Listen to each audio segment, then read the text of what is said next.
เขาเลี้ยงฮอดมือตายเพราะว่าข้าพเจ้าเฮ็ดเวียกงานมาดิเงินบำนาญกินฮอดมือตายน้องธนพรรู้สึกว่าตัวเองมีค่ามีประโยชน์ปากออกมานาที1 2นาทีก็มีประโยชน์เว้าความจริงให้คนฟังก็มีประโยชน์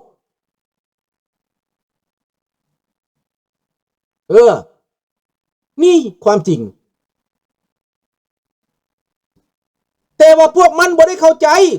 สัตว์นรกพวกนี้บ่เข้าใจคิดว่าพวกมันถูกเบิดดีเบิดเอาแก้วเอาเจกมาอยู่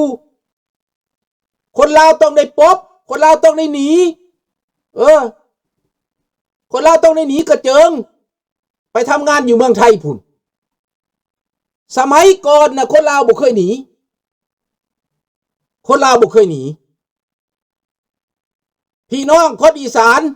จากอุดรขอนแก่นมาทำงานอยู่ลาว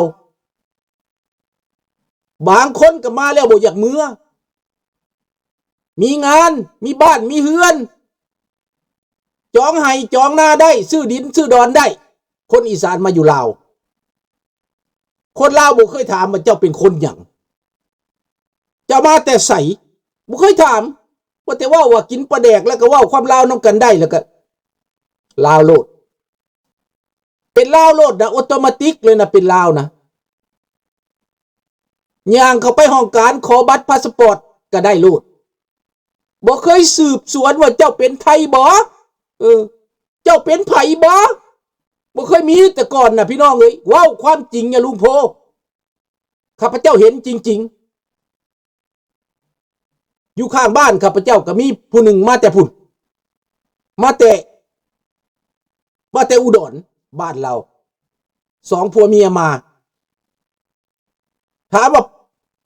เรามาอยู่หั่นแล้วก็อยากเฮ็ดนาแล้วก็ไปหาไม้ดินแล้วก็ซาวนาเอาก็ได้นาตอนหนึ่งอยู่ในโคกนาโคกดินบ้านแล้วก็มีแล้วตอนมักใหญ่หนึ่งแต่ว่าไปเฮ็ดนาโคกเราก็ซาวเฮ็ดนาโคกก็กุ้มอยู่กุ้มกินเกิดลูกเกิดเต้าขึ้นมาได้2คนชาย1หญิง1ก็บ่ได้เห็นผู้ใดถามว่าเจ้าเป็นคนไทยหรือคนลาวบาดข้าพเจ้าสิมาได้ลาวว่าข่อยสิเมื่ออุดรเราเอ้าแล้วสิไปยังอุดรข่อยสิไปหาแม่ข่อยว่าซั่นแม่ข่อยเข้าโรงพยาบาลแล้วเราข้าพเจ้าจะรู้จักว่าเราเป็นคนไทยนี่แต่คนลาวเขาบ่ได้ใส่ใจว่าเจ้าไทยเจ้าลาวบ่เกี่ยวคนลาวนะเขาไม่ได้ถามอยู่ได้หลายคนลาวอยู่ในลัก21อยู่ในเวียงจันทน์นะเต็มคนลาวก็บ่เคยจะไปกระแนะกระแหนเรื่องเหยียดหยามเสื้อชาติ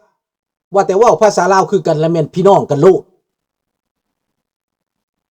เห็นบ่ล่ะแต่ลาวแดงนี่โบได้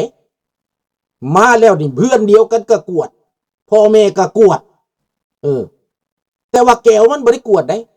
ขนแก้วเข้ามาติ๊กเพราะว่าเสื้อสายมันได้แก้วน่ะขนเข้ามาอยู่ลาวจนว่าคนลาวบ่จักว่าสิคิดหยังแหละนี่ลางคนก็เขาเกิดอยู่ลาวเฮาก็ยอมรับเขาแหละก็ยอมอยู่แต่ว่าต้องถือหลักการเด้ต้องถูกต้องเด้จังยอมเด้เรื่องมนุษยธรรมเฮามีบ่มีแต่ว่านี่คนกันเข้ามาดื้อๆนี่นะบ้านเมืองเขาบ่ได้เกิดสงครามได้แก้วได้เขาบ่มีสงครามแล้วเดี๋ยวนี้นะเขาเป็นแก้วอันเดียวกันเบิดแล้วนี่ถามมาคนลาวไปอยู่เมืองไทยได้สันซ่านเดี๋ยวนี้สิได้บ่ได้ได้อยู่บ่ได้ได้พี่น้องไปเหตุการณ์ได้แต่เจ้าสิอยู่เลยบ่ได้ได้แหน่ไล่ไหมไล่เบิ่งดูพี่น้องอันใดดีกว่ากันก็คิดเอาเด้อพี่น้องเด้ออันนี้ข้าพเจ้าเว้าตามความจริงเด้อดังนั้นพอตู้แม่ตู้ที่เพิ่นมาแต่อุดรขอนแก่นมาอยู่ลาวนะเกิดลูกเกิดเต้าอยู่ลาวหั่นนะรัก21นั่นเต็ม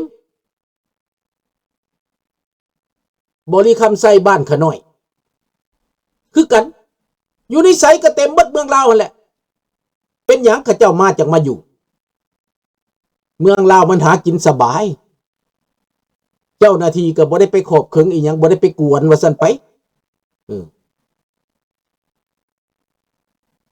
เจ้าสบายดีครับนอนดึกแถมมื้อนี้ดังนั้นพี่น้องความเว้าหั่นน่ะหาเรื่องใส่หมู่ใส่ความหมู่ได้อำนาจแล้วสุดท้ายหายกว่าเดิมเบิ่งดูพี่น้องสมัยก่อนการอยู่การกินซื้อคำเงินเดือนพอของข้าพเจ้านะซื้อได้หลายบาทได้พี่น้องคำบ่แม่นบาทหนึ่งมิแต่10 กว่าพันหนึ่งบ่เงินเดือนพอ38,000คราวนั้นซื้อคำได้หลายปันใดแหละไล่เอาให้ไล่เอาพี่น้องเงินเดือนทหารล่าตอนข้าพเจ้าไปเข้าอยู่ลักทหารไปเข้าอยู่ลักหนองสะพังไปเข้าอยู่หนองสะพังคันอยู่ในค่ายหะนะเดือนหนึ่ง6,900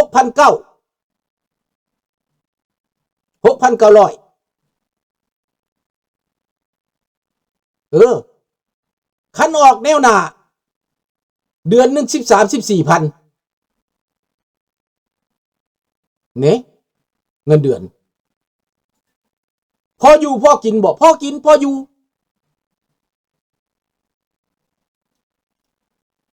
คนลาวเดี๋ยวนี้เริ่มเข้าใจคนไทยแล้ว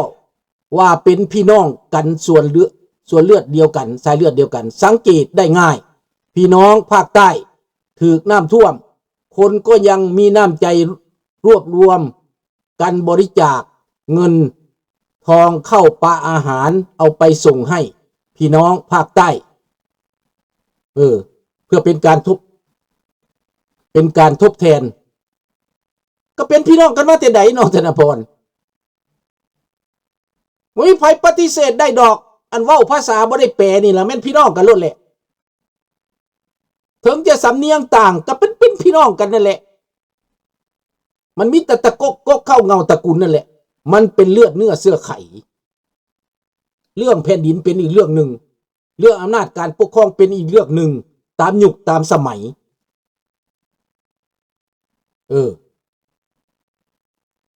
มันเป็นแบบนั้น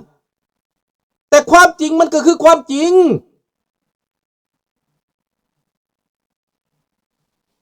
ดังนั้นพี่น้องเฮาบ่อยากเห็นบ่คนลาวนี่มีประชาธิปไตย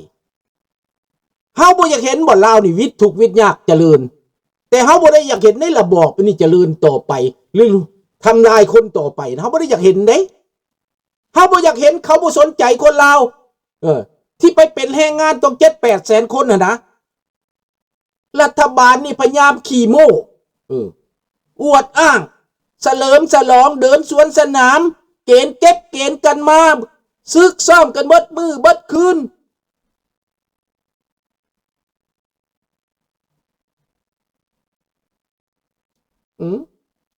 มันก็แล้วแต่ท้องถิ่นนั่นแหละพี่ทักสุพรรณก็คือกับหลวงพระบางเลนูก็คือกันกับเมืองวังอ่างคำคือกับแถวมหาไซมันก็เป็นแบบนั้นมุกดาหารก็คือกันกับสวรรณเขตนครพนมก็คือกันกับขมวนหนองคายค่ายกับเวียงจันทน์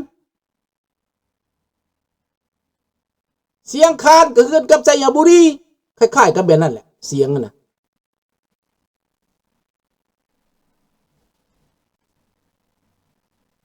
เสียงลายคือกันเป็นพี่น้องกันมาไผปฏิเสธบ่ได้ดอกอันนี้นะแต่มันมาแบ่งในการปกครองซื่อพี่น้องก็ไปมาหาสู่ภาคนั่นก็ภาคนี่นะไปมาหากันแต่กี่บ่ได้มีพาสปอร์ตสิให้เว้าหยังยากเด้พี่น้องเอ้ยเฮาก็คนเนาะบ่แม่นควายถึงจะแนวใดก็ตามแต่พวกแก้วนี่มันบ่แม่นพี่น้องเฮาพี่น้อง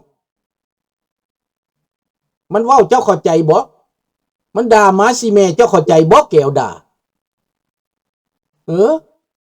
มันบ่ได้เว้าความเดียวกับเจ้าตัวบ่ได้เว้าซับเดียวกับเจ้าตัว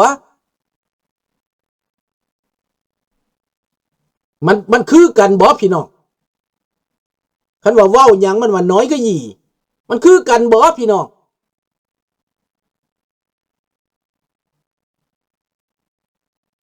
คันว่าไปไสมันก็ว่าดีเดามันคือกันบ่กับความลาวหั่นน่ะพี่น้องมีบ่ความคือกันบ่มี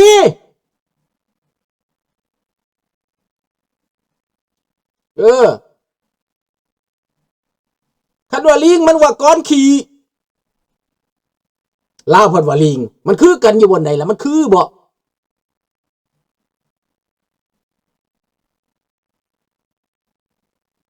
นี่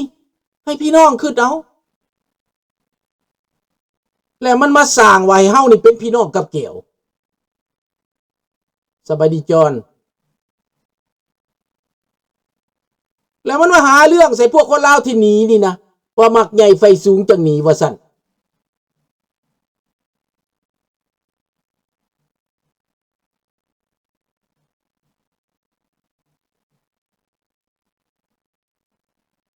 มันคนนี่นะข้าพเจ้าว่ามันบ่ได้กินข้าวมาดอกสงสัยมันกินขี้มาติขอโทษเด้อพี่น้องเด้อบ่สุภาพเด้อเว้าแบบนี้นะและในโลกนี่แม่นผู้ใดอยากหนีจากบ้านเกิดเมืองนอนแม่นผู้ใดบ่ฮักพี่ฮักน้องข้าพเจ้าว่ามีแต่หมาแหล้วหมามันก็ยังฮักนะพี่น้องข้าพเจ้าเห็นหมาบางตัวนี่นะสิไปเอาลูกมันยอมตายได้มีหมาตัวหนึ่งมีลำนิทานนะหมาหักลูกเขาถอกน้ำมันลวกมันทนบ่ไหวก่อนสิตายเอาลูกให้นมเอานมให้ลูกกินก่อนหมาเน่ะก่อนสิตายเนี่ยยังเอาแล่นไปเอาลูกให้นมกินก่อนจังใจขาดยังห่วงลูกค่อนมือตายพี่น้อง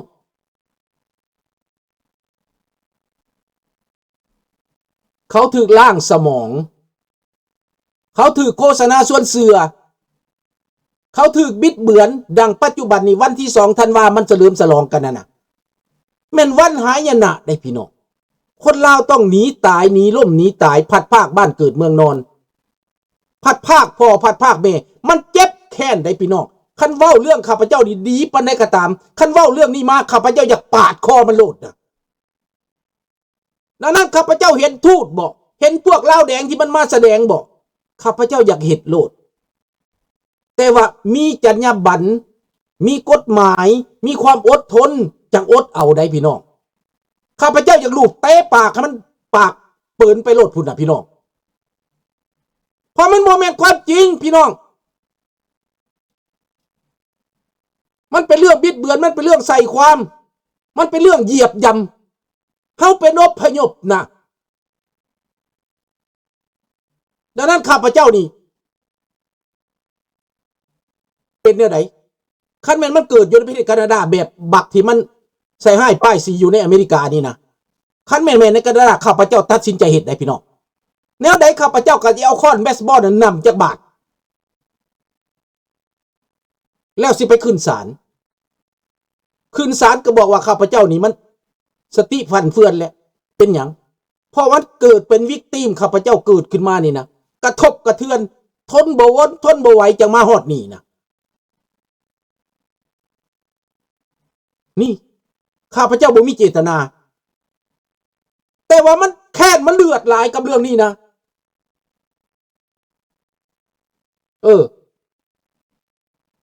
มันดูถูกเหยียดหยามนะนำก่อกวนไปฮอดใส่ก็นำก่อกวน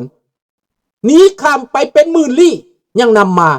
หมา4 พ่อ 4 แม่โคตรพ่อโคตรแม่มันพวกลาวแดงนี่นะอย่าสู้ให้ได้มีโอกาสเด้อ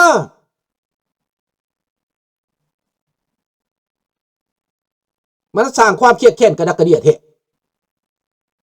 พวกบ่มีหัวใจนี่มันแปลว่าหยังยังจะไปพร้อมครับปับเขาฆ่าพ่อฆ่าแม่เขาทำลายม่างเพมาจนว่าบุเหลือจนว่าส่งค่าคิงเสือค่าคิงผู้บางคนลอยน้ำมาส่งเสือก็บ่มี